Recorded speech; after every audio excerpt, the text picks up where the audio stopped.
Good afternoon. How's everybody doing? Good. Everybody enjoying Oshkosh so far? Good. Who all flew in this year? We had a few. Who all flew in with ForeFlight? Hopefully. It'd be weird if you were here. So, welcome to our teaching and learning with ForeFlight. This is kind of this is really one of my favorite courses that we give because I think it's a great opportunity for us at ForeFlight to talk with our other educators out there about things with EFBs and tips you can use and different things like that we can really help everybody go out and learn how to use these products better. Let you guys have the tools that you need in your toolkit so that you can go out and help students learn to fly with the app. My name is Thomas Daugherty. I'm the data operations lead at ForeFlight. That means that I handle all of the monthly app updates to your data, your FAA charts and everything like that. I got my flight education from the University of North Dakota, and that's where I instructed at. Learned to fly airplanes, great flight education, and proud to have gone to that school. My name is Susan DeCastro. I'm part of the pilot support team at ForeFlight. Been a CFI for almost 30 years and also done a little bit of corporate and charter flying. So we're going to talk about teaching and learning with ForeFlight here, just a little brief overview on our topics. We're going to start off with some of the new features within ForeFlight. Then we'll talk about best practices for using EFBs, teaching with ForeFlight, then we'll go through some of the debriefing tools, and at the end,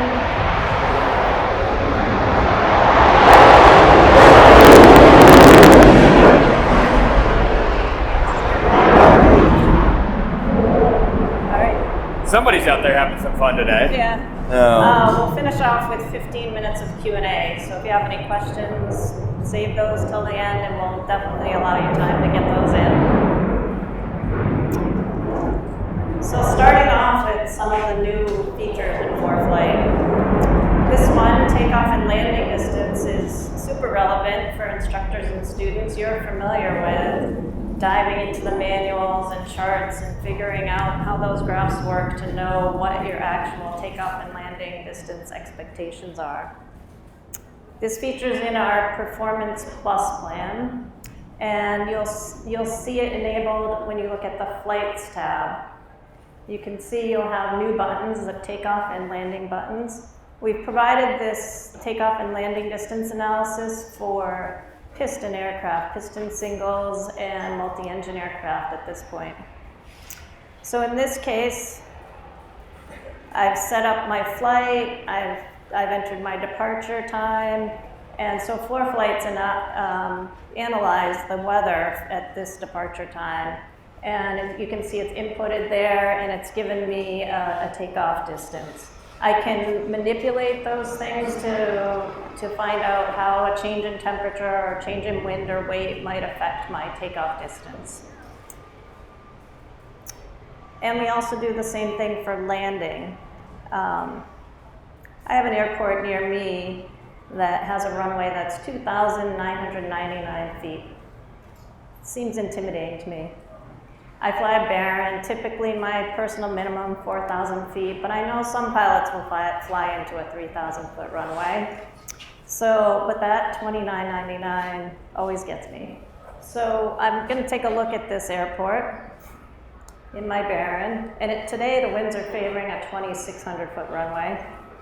And I'm finding that in my configuration I can land in 2,200 feet.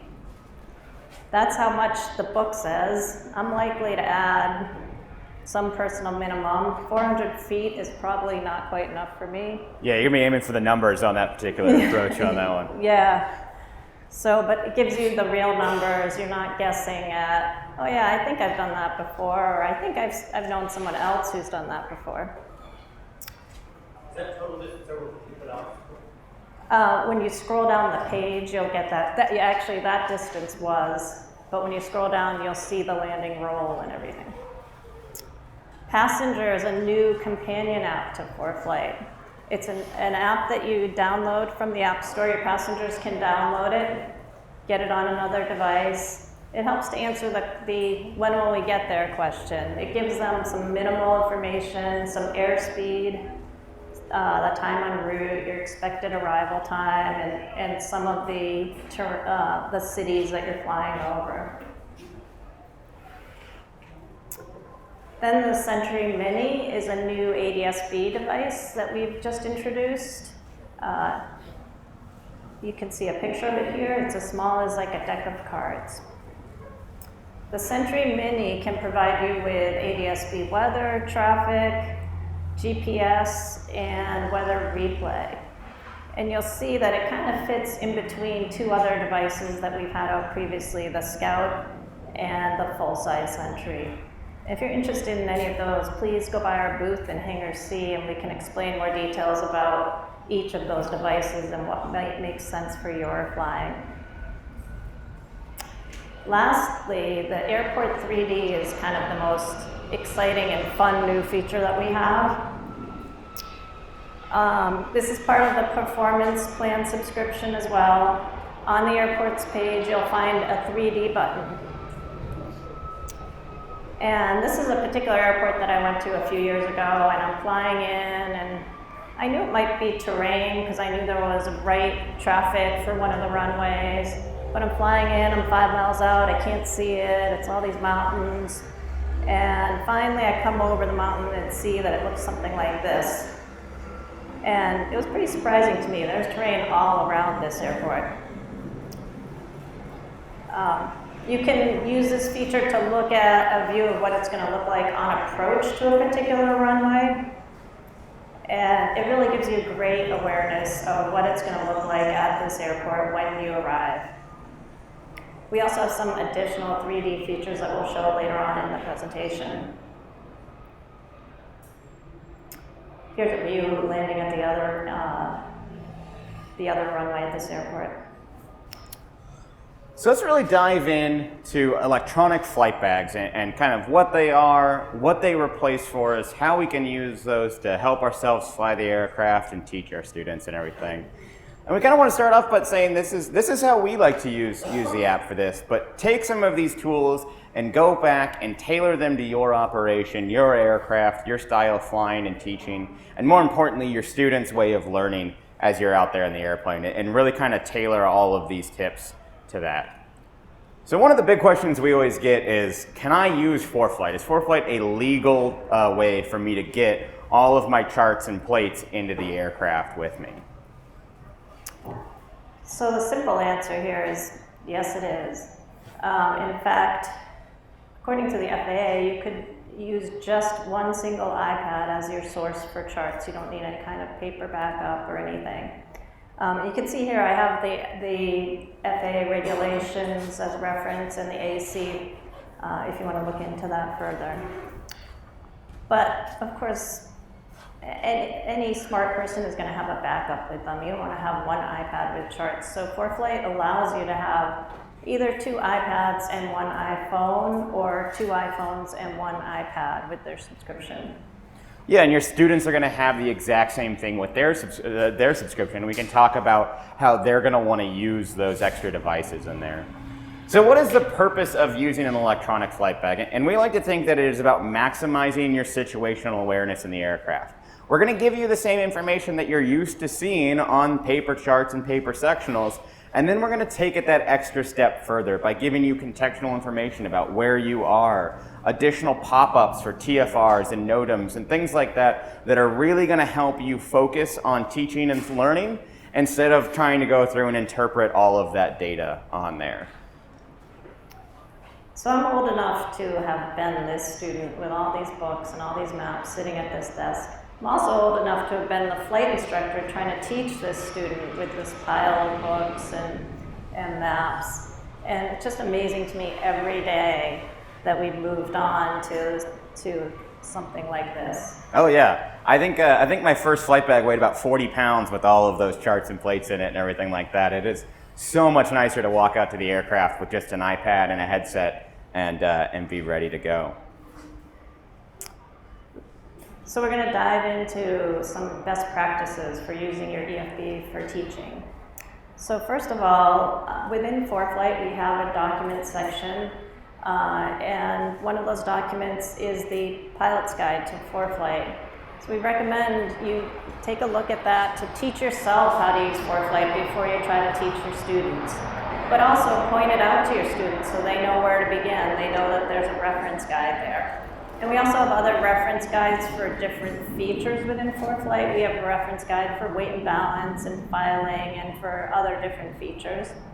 And lastly, take a look at the foreflight.com/videos site. We have great videos, tutorials. It's a great place to get started. Yeah, I mean, we'd never try and teach a pilot to learn to land if we didn't know how to land the aircraft ahead of time, and it should be no different with the EFB. We'll grab all the questions at the end there as we run through everything. So when and where should we introduce EFBs to our students? I think this is a common thread among instructors is, how much is too early? What should we allow them to be using as we're flying along? And what we really want to try and do is balance all of the skills for that pilot. We want to give them those manual aviator skills so they have all of that, that knowledge of how the app is working in the background and how we used to do all of this. And we want to weigh that against an efficient use of that student's time. Maybe we're not making them manually calculate weight and balance every time after we've seen them do it a few times, successfully, because we could be spending that time out at the aircraft learning additional skills that pilot's then going to take on with them into the rest of their flying career.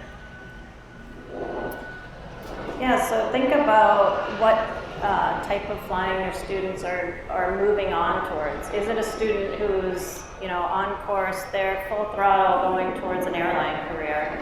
Or is it a student who's a retiree who just wants to get a private license and maybe fly a Cub around his local area? So, the airline student, you may want to get them engaged with the EFB. They're going to be using those going forward. The retiree, if they're not interested, you may introduce fewer features or introduce it a little later into the training. There we go. Oh, you did it. We're for good. me. Another thing to consider is the situation around your training. Is it a Part 141 school where you have hours you have to meet and get them through? In that case, the EFB can really be your friend. It can help them get up and running. They may have had a lot of formal ground school already that's going to have introduced them to some of this stuff, and there's no reason for you to go back and review how to read the charts or how to use the whiz wheel when they've already done that before. Yeah, and then kind of where they are as a student and everything like that. And that really takes us into thinking about the lesson that student's on. If I'm out doing ground ref with my student, I'm probably not going to have them out there looking at a geo-referenced approach plate in synthetic vision on the iPad. I want them outside the aircraft looking at what we're using out there. I may have used the iPad to pre-brief that lesson, but I'm probably not going to use it that heavily in the flight. As opposed to if we're doing partial panel instrument work, that can be an excellent tool for my student to have in the aircraft with them as they're flying along. And I would want them to know that is in their toolkit when they're out flying around going through there. And then maybe this is the first time that we've run this skill. Maybe I want to make sure that my student can do it the hard way the first time through, that they have all of that kind of baseline skill out there ready to go, versus as somebody that's getting ready, to finish their check ride and move out into the world. And I want them to know how to use all of the features available to them. So next, we're going to try to think about how to best integrate using ForeFlight into your training. We have a few tips and tricks for that. So first of all, you can integrate different pieces at different times. You might, on one of your very first flights, you might show them the airports page, show them the METAR, give them an idea of how you're looking at the weather before you decide whether or not to go out on this flight. Moving on up, you might bring out a taxi diagram, show that to them, especially if it's a complicated airport. And you could even take steps with that. You could have georeferencing turned off so that they have to really learn how to read that taxi chart and then eventually turn on the georeferencing for the additional situational awareness. Yeah, bringing all this in kind of piecemeal, the same way that we do with all the rest of the equipment in the aircraft. Day one, we don't teach them how to use the GPS. Here we're looking at a pretty, advanced use case of this. We've got a geo-referenced approach plate with radar on it, traffic on it.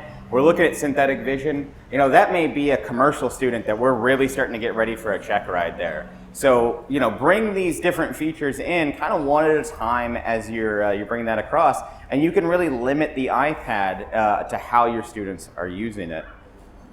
But to get to that endpoint, you're going to want to think about kind of the outline for your training on this. Just like you have a training course outline for your students on how you're going to get them from no landings to a solo, think about the same thing with an EFB.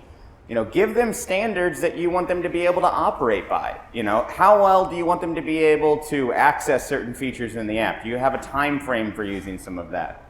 Set benchmarks for those skills. Like, hey, before you can go out and go on your first solo cross country, I want to know that you can look up certain pieces of information about an airport that if you have to divert before we go out. And then give that information to your students ahead of time. Let them do that homework and use some of the things like those videos we were looking at earlier to practice any of those maneuvers ahead of time. And that way when they walk out to the aircraft with you, they're all ready to go and they know how to use that. We always like to say the cockpit makes a pretty terrible classroom. Don't make your students try and learn those features for the first time when you're up in the air with them. So similarly to the pilot's guide that I talked about before, in our documents we have a whole series of documents that can be super helpful in training for students. We have all of the FAA guides, including the Pilot's Handbook of Aeronautical Knowledge, aviation weather. We even have the ACS standards out there so that they don't have to go buy those things. They can look them up right in ForeFlight, and it's a great starting place for them to become familiar with the fact that those books are available for reference.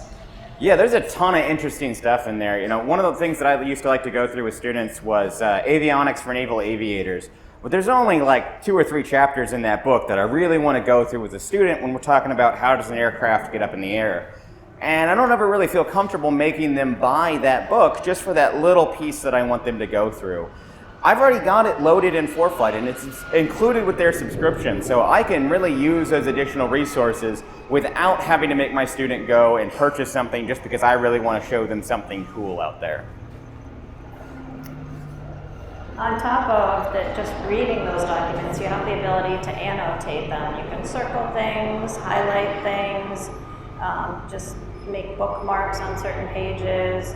So you can really customize the documents so that they're good reference materials for students to go back to. This is, I think, one of my favorite things about ForeFlight is the amount of things that you can expose a student to that they may never get a chance to see.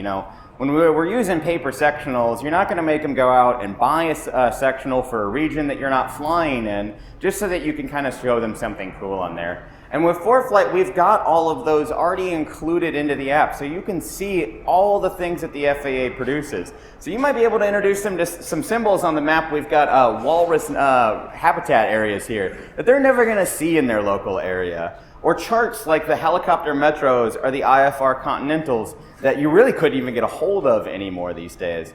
Back where we were flying in North Dakota, it's so sparse up there, we would have to really kind of go out to the coast to find interesting terrain and airspace to work with. We would just have regular old Victor Airways and not a whole lot to teach around that. Yeah, and on the other side of the coin, I was always teaching in a real busy area underneath the Class Bravo airspace, and so this is helpful for me to be able to show them the sparsely populated areas. So we can start bringing a lot of this into our pre-briefings where we're going into those lessons of what we're going to talk about every day, before we go out to the aircraft. This is one of my favorite examples. This is an old ILS into Fargo there that we used to fly, and it's got a notoriously short arc. You're only on the arc for about 45 seconds. Flying in its approach. And students are always caught off guard. They finally get established, and then the localizer shoots across on the CDI there for them. Going through and seeing how your route is going to intercept that arc and how long they're going to be on it lets them have that mindset ready to go. So they know that they're going to need to start that turn inbound well before that localizer starts moving on them. Yeah, and then one of the things I like to focus on is making sure they're familiar with the airport environment. I recently received an email from my airport pointing out that there have been a number of incidents of pilots lining up for the incorrect runway. And we have a few tools to help with that, including what you see here, the traffic pattern procedure advisor. So you can have the traffic pattern drawn right on the map. You can discuss it with your students, help them orient to how they're going to turn in. In this case, they can know that when they're on that 45, they're going to be flying over that road. That's something for them to look for. And then moving on to a more complex situation, you see we have some real complex airspace going on over here on the right. And the profile view at the top really helps us to let them see how they're going to navigate through it, what altitudes are important, why it's so important to stay on altitude when they're going through that airspace. Yeah, I mean, we're only a couple hundred feet above those TFRs as we're flying directly over them. I want to make sure we know exactly where those are before we go flying. Speaking of that profile view, we can get some more interesting information. So this is an example of a student who comes to us, and we've all been in that situation where they've got a cross-country planned, and they are certain that this is going to be a great way for us to go. Hey, we're going to clear that terrain. We should be just fine. And we can see in profile that we're only about 450 feet above that particular piece of terrain. And getting in your student's head that actually might not be the most comfortable way for us to get over there. We've got some tools that we can look at to really emphasize what that's going to look like to the pilot. Yeah, so I mentioned the 3D view before. If you tap on that 3D view button once you have a route entered, you can then actually see in motion what that flight's going to look like in 3D. It's really fantastic view. You can really get a real sense of how close you are to that terrain. It might help the student kind of understand that maybe 450 feet over terrain is not necessarily the smartest idea. And you can pan and zoom back in here, scrub through all that terrain, really highlight what it's going to look like here. And then we can look at the other terrain available just by pressing and holding and looking around. And we can point out to them that the lower terrain just off to the west of us here would make a way better idea for us to go over on our route today. So you've got all of those options to really kind of cement in your student's mind what that's going to look like.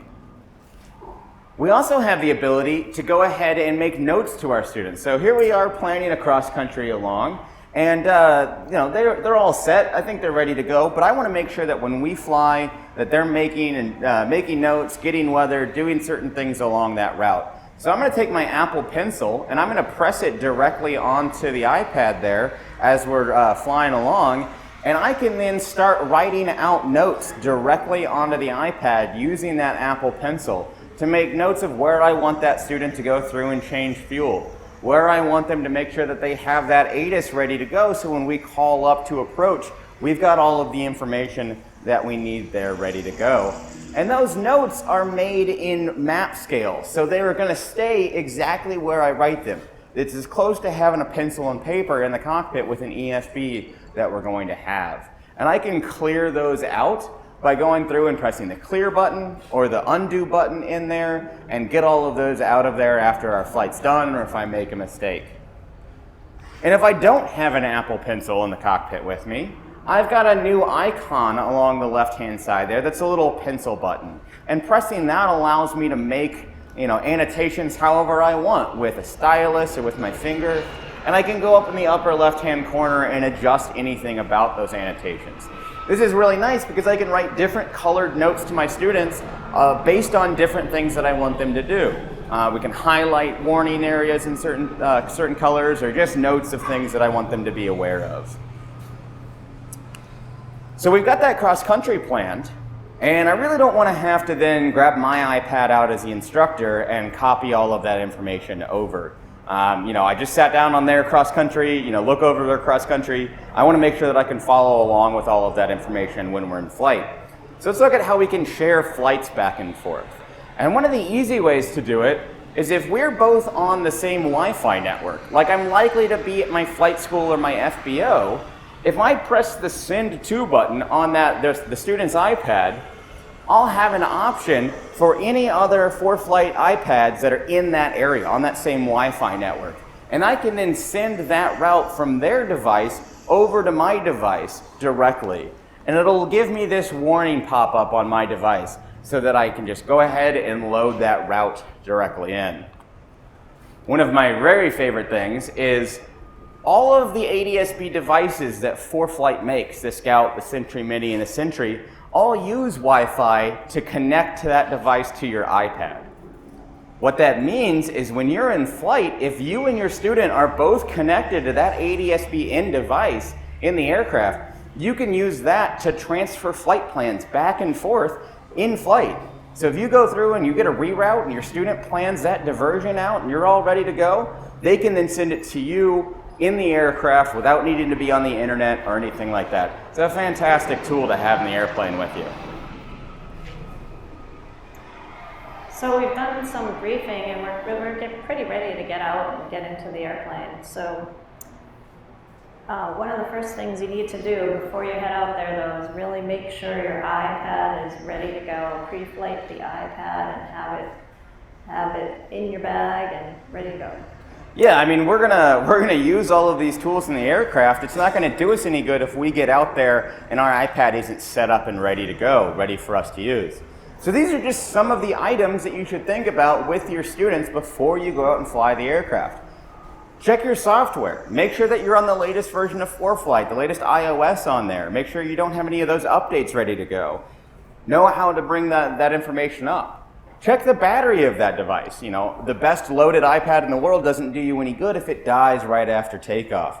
Can I keep that charged in the aircraft? Do I have a cable to bring that charged or a backup battery with me?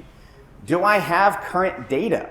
Can I use something like PAC to ensure that I have all of that information on my device and ready to go?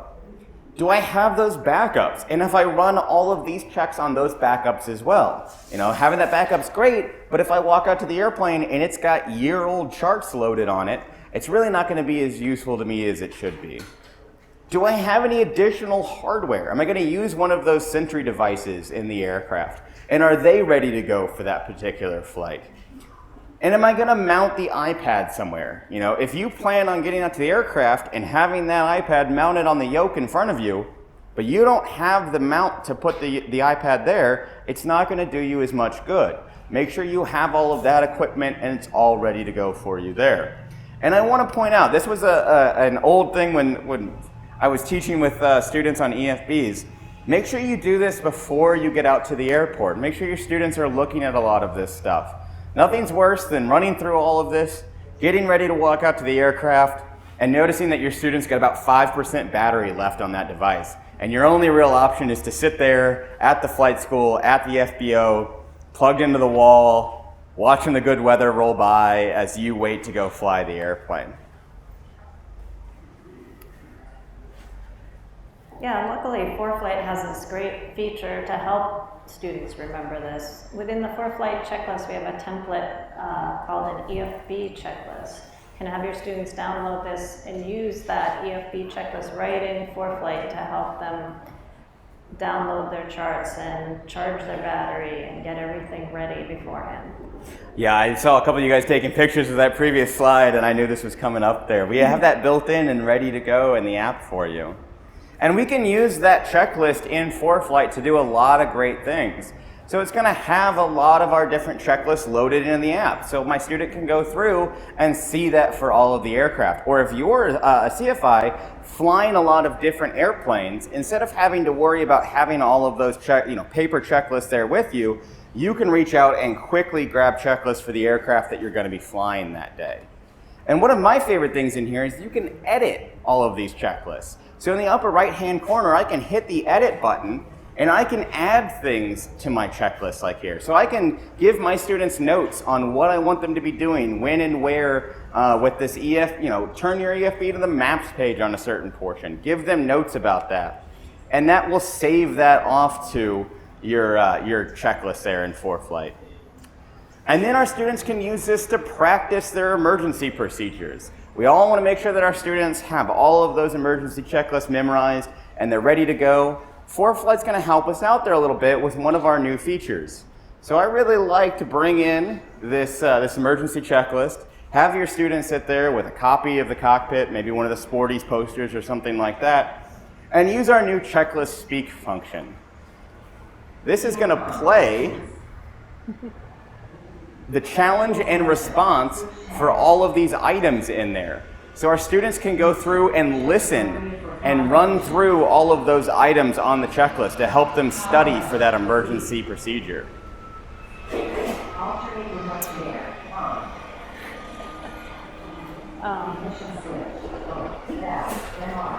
So we're listening to the whole thing right now.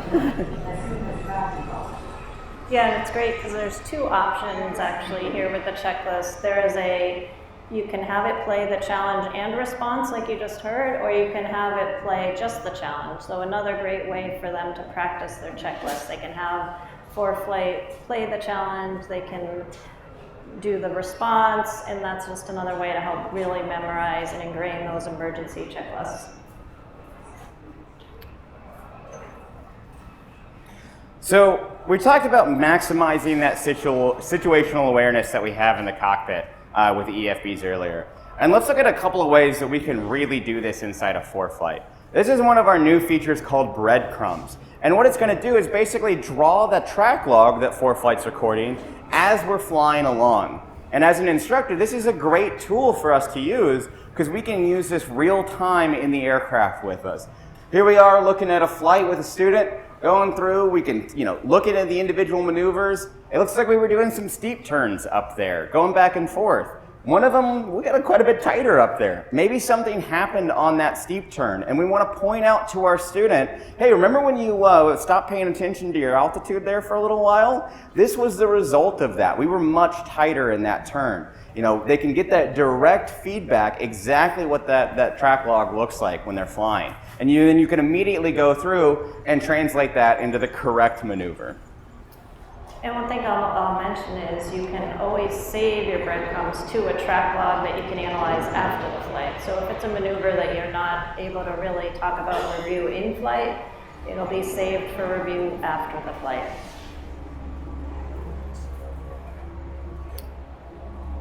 So as instructors, another thing that's important is for us to be able to pay attention to what's going on all around us while the student's slightly distracted by whatever we're trying to distract them with.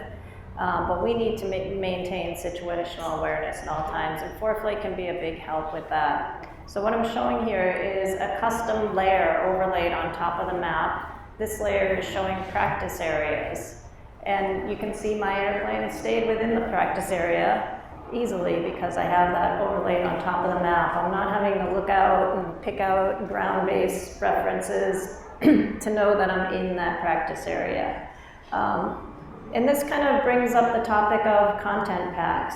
Content packs is a way to import all kinds of custom data. So you could create a content pack with custom layers and documents and waypoints. You might want to create some waypoints for your students, like the common ATC flyover points. I know we have a certain pond that we have to fly over that's not well marked on the chart, and your student could have a waypoint that says Sandy Pond, so that's clear for them. So you could combine all of this data, put it into a content pack, and give it out to each student as you start primary training with them. And then adding on to our awareness of where the practice areas are, we could add synthetic vision into that view. And that again helps us as an instructor to be aware of what's going on. We could see the traffic, we could see the terrain in there. We know what's going on, even though the student might be distracted and not fully aware of exactly where they are and what other traffic or obstacles might be around them. Yeah, being able to see that traffic in synthetic vision, you can pan and zoom around in there and see the traffic, high, low, how far away it is. That makes it so much quicker for us to pick out those targets and then instead focus on what the student is flying and give them that feedback on their maneuvers instead of sitting there looking outside the airplane trying to find all those targets. So let's talk about when things go wrong in the airplane. I mean, a good portion of our job as instructors is to give our students emergencies, to make sure that they're ready to go for any scenario that they might have in the aircraft. You know, come up with new and interesting ways to make their flight trouble. So we want to plan for iPad emergencies and issues with ForeFlight just like we plan for anything else. We have a briefing of what we're going to do when something goes wrong on our takeoff. Why not have a briefing of what we're going to do if something goes wrong with the iPad in there? Well, you know, if our iPad fails, we're going to pull out our backup. That's got all of our charts ready to go, and we're going to try and land as soon as practical after that. Have that plan built ahead of time so you don't have to think about it when you're actually up in the air. And I mentioned this before, but have a backup. That's the best way to resolve an iPad emergency. And with the backup, make sure it's charged, it has charts downloaded. I use my phone often as a backup, and I don't have the same charts downloaded on my phone, so I need to make sure that I have the right ones downloaded for a particular flight.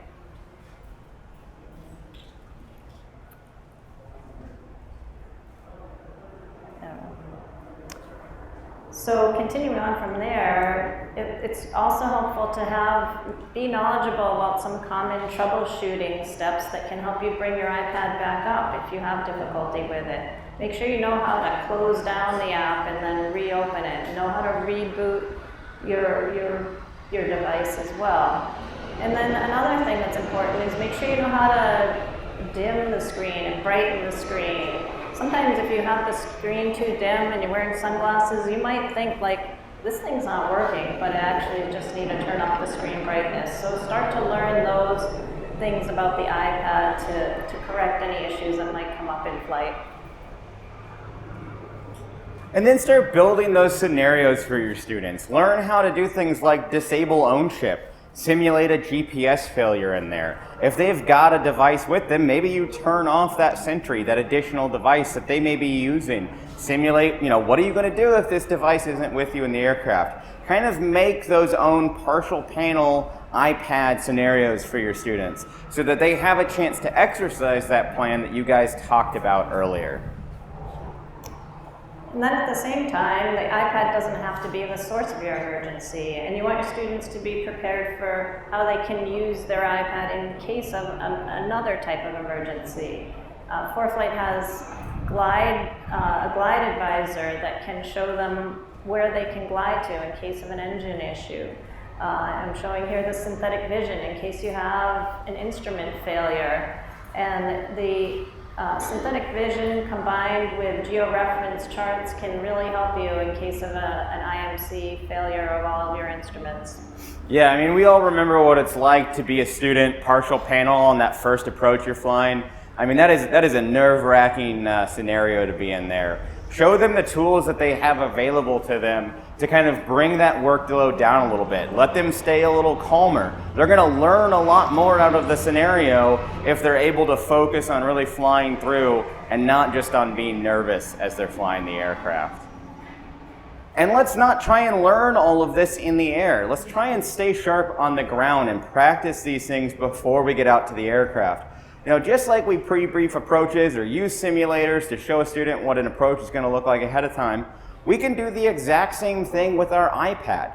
We can actually connect our iPad to any of these simulators out there and let our student practice these scenarios in these tips and tricks and tools ahead of time. So when we actually get out to the aircraft, they're fully up to speed and they're familiar with how to do all of this.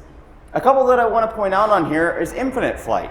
That is a mobile flight simulator. That's going to allow you as a student to go through, or you as the instructor, to go through and pull out your phone and at the flight school, practice those maneuvers, that briefing with the student without having to be connected to a computer. Or if your school uses the Redbird simulators there, those can actually pass simulator Hobbs time back and forth to the iPad. So a logbook can be generated with the Hobbs time directly out of that Redbird sim as you're flying along. A fantastic tool as an instructor to have in there.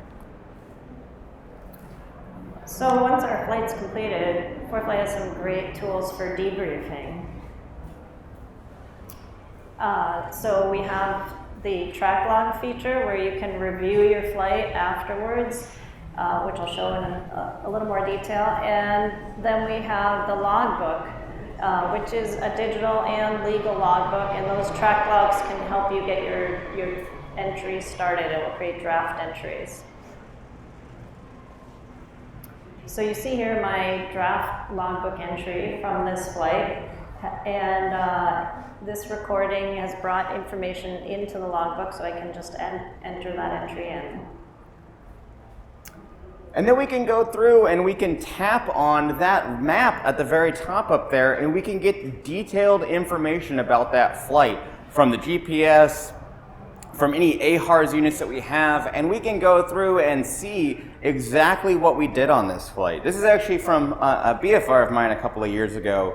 And what if Chuck, my CFI, didn't write down how many landings we did that day? Well, that's fine. I can count out exactly how many landings we did on that flight today. I'm able to see a lot of great information right there in my track log profile. And I can pinch and zoom and get greater detail about that. So we can actually zoom in on one of the airports we were landing at and get more detail as we go through. And press and hold into that profile view to scrub through and get specific information about each one of those points.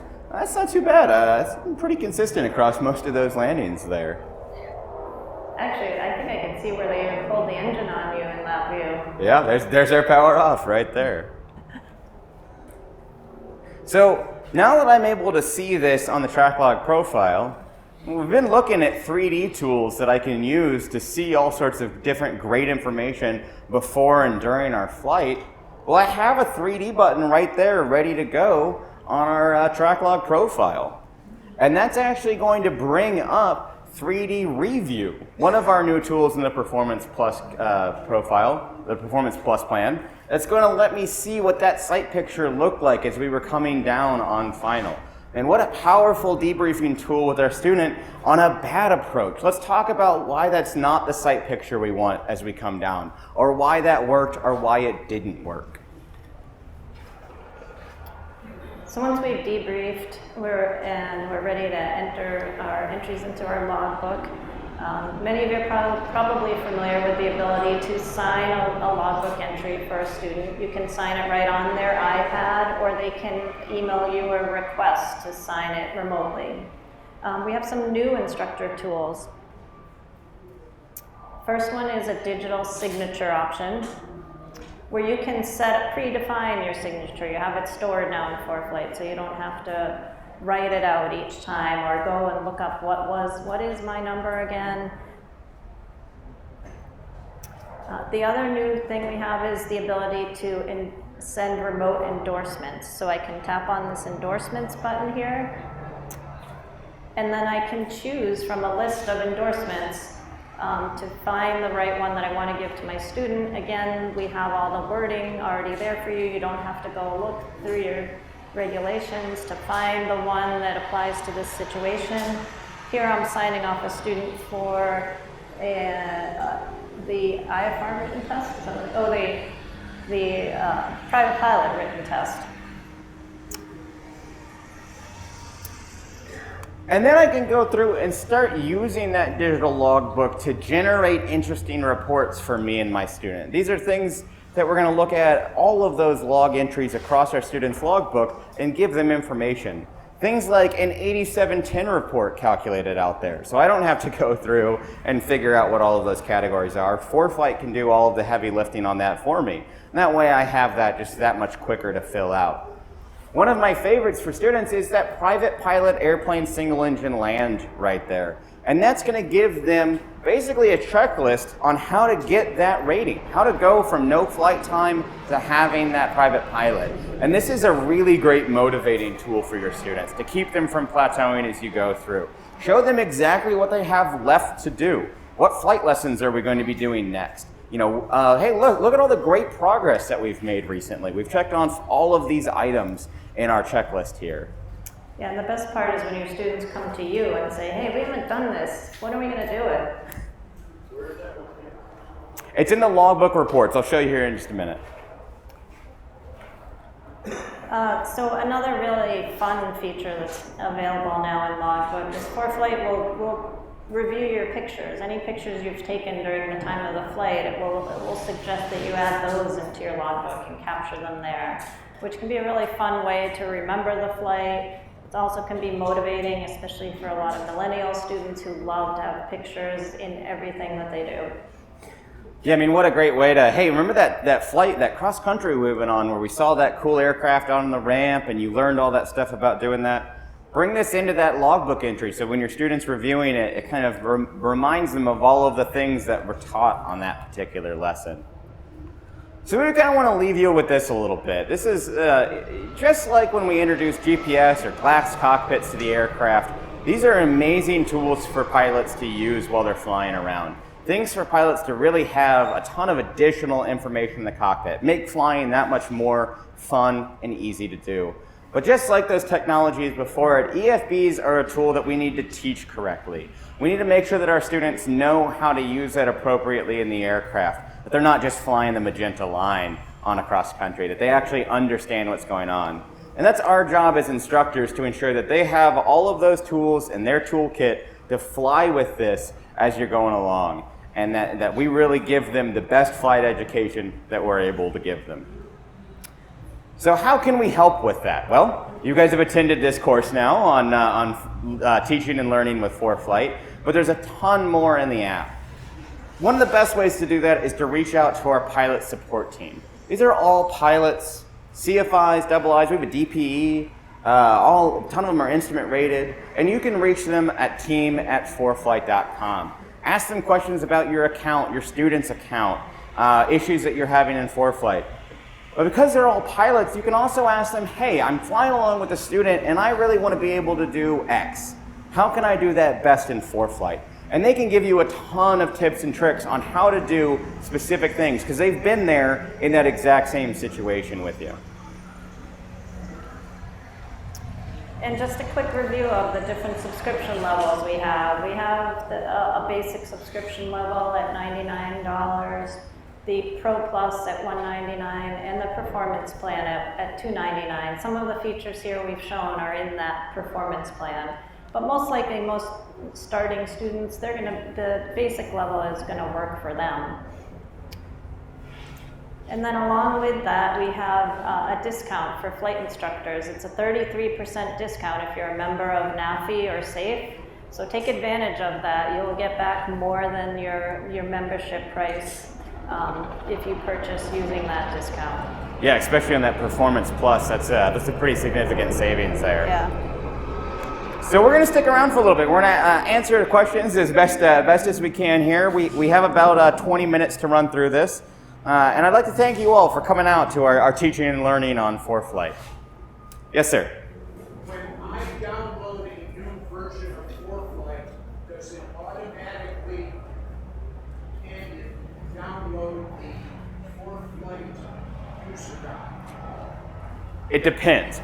Mostly yes. As long as you have automatic downloads selected on ForeFlight for your data downloads and the app is open, when we put that out, we'll put out the new version of the pilot's guide, and ForeFlight will download that into your download section automatically. You can always check, and one of my favorite parts of the pilot's guide is the very end of the pilot's guide, and that's the change report in there. I can actually go to the very end, see the latest version and what's included in that version. And then those are hyperlinks. I can go through and tap on that new feature and be taken directly to the portion of the pilot's guide that includes the information about that feature. A really handy tool to have with me. Yes, sir. You sort of showed it on that next to the last slide with different versions. One of the things I struggled with is I've got the Performance Plus, and I'll start to show students something, and they go to their iPad, they've got, oh, this doesn't happen. And is there an easy way? I mean, they kind of pull out a piece of paper and say, well, you don't have this. Yeah, on our website, on our pricing page, we have a list of all the features in each subscription level, so you can go there to check that out. Yeah, it's the slide you just had, basically. But Yeah. On the positive side for you guys, I've had students go, oh, I really want that, and right there in the conference room, they'll go and buy the next level. Can we interest them in purchasing Performance Plus? Right, yeah. Yeah, no, I mean, that's what they're doing. Yeah.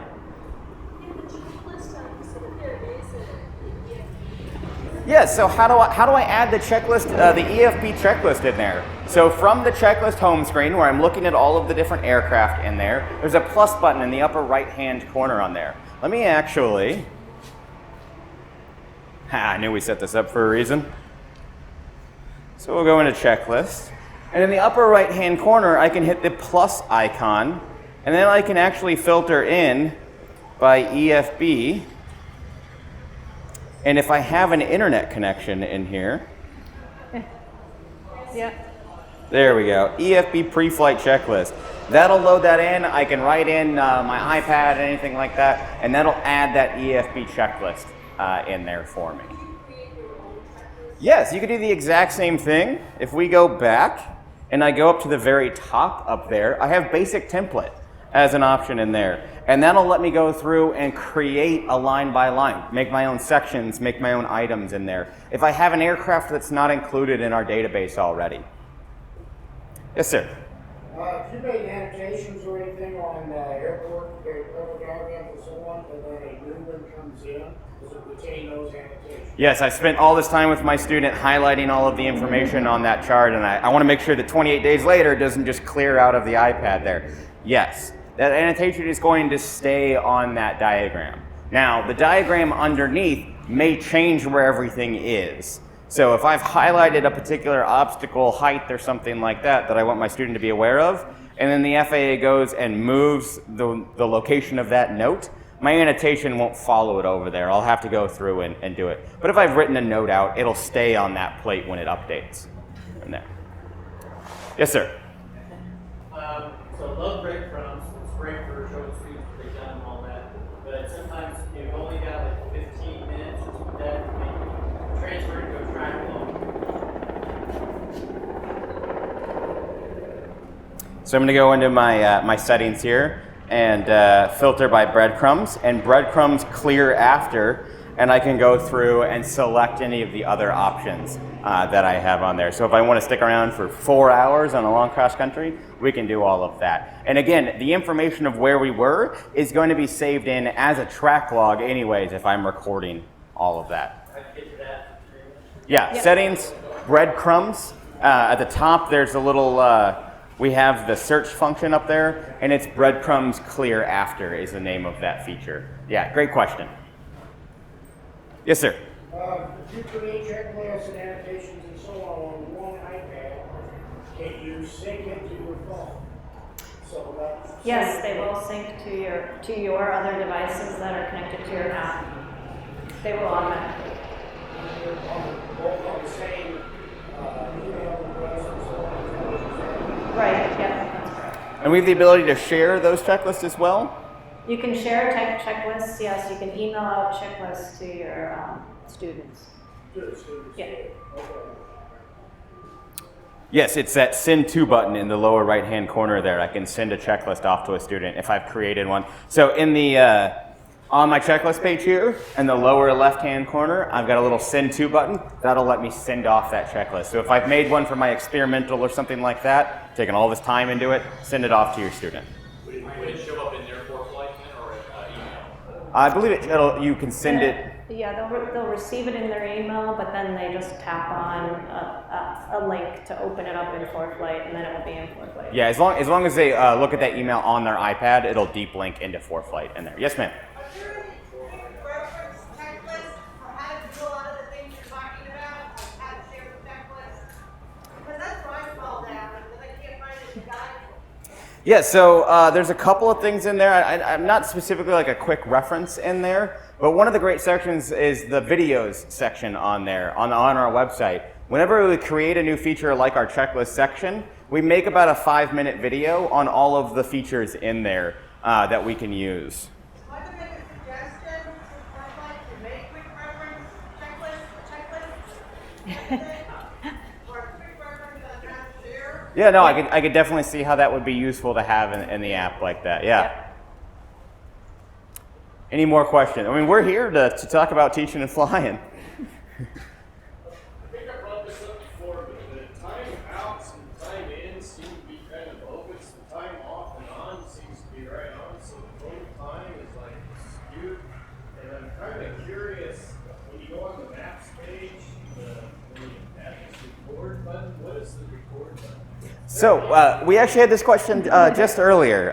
So the record button is the start of the track log in there. And I believe that pairs to the time off on there. Well, yeah, it would be the time out, actually. The time out, okay. So it pairs to the time out. So where does this currently on my flight logs, it automatically does it without me touching it? Yes. So as soon as you start rolling, I think it's over like 30 knots, then... That's on. Yeah, so that'll start recording the track log automatically. That's why you're looking down and seeing it in there. I always make sure before we take off that is on and running. The other one, the time out. Yeah, so when you take off, when it detects the takeoff, it sort of has some memory, so it goes back and remembers where you started moving, and that's what the time out is. So. Sometimes that's like a little hours. Trying to figure out. Yeah, and What's the automatic? When you hit record, what is that starting? yeah, that is starting the track log. So that's the way to make sure that it's recording what you want it to record. If you have it set to automatic, it's not perfect. It's going back and trying to figure out when you started rolling. But if you tap the record button yourself manually, and start it and stop it manually, then you'll know that it's recording during the times that you want it. So when you hit record, it's starting the timeout. Yes. So you're gonna have that on the checklist. Yeah, record. You now know how. Yeah. Any other questions for us? Yes, sir. How do you put everything together for a content pack? So content packs, you can add all sorts of different stuff in different ways to send off to your students. Probably the easiest way is we have a whole section on our website that'll walk you through the different things that you can add into that content pack and the different ways that you can share it to students. There's just a lot of different ways to go through and do it.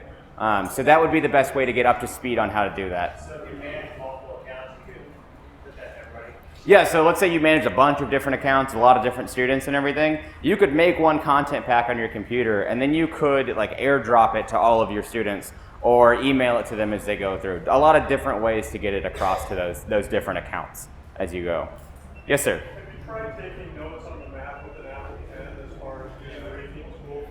You know, as far as we always write notes to them to debrief.